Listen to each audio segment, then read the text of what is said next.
कप्तानी से हटाए जाने की कयास आराइयां और सोशल मीडिया पर वायरल बाबर आजम की लीक वीडियोस और तस्वीर। मद्दाहों ने बाबर आजम के हक में आवाज बुलंद कर दी। ट्विटर पर बाबर आजम टॉप ट्रेंड करता रहा। मद्दाहों ने कप्तान को डटे रहने और मजबूत रहने का पैगाम दिया।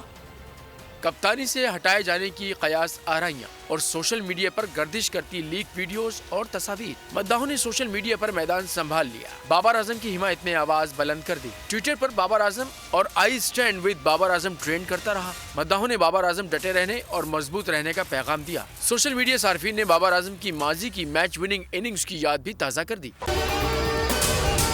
अगर आपको ये वीडियो पसंद आई है तो हमारे चैनल को सब्सक्राइब कीजिए और बेल आइकन पर क्लिक कीजिए।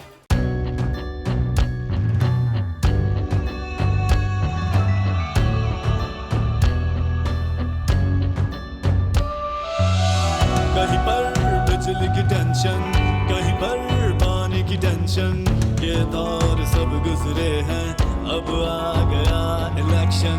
सुन सुन कर थक गए हुक्मरानों के ये राग। जाग पाकिस्तानी जाग, जाग पाकिस्तानी जाग, जाग पाकिस्तानी जाग, जाग पाकिस्तानी जाग, जाग पाकिस्तानी जाग, जाग पाकिस्तानी जाग, जाग पाकिस्तानी जाग, जाग पाकिस्तानी जाग, जाग पाकिस्तानी जाग। सब्सक्राइब करें और बेल दबाएं ताकि कोई खबर रह न जाए।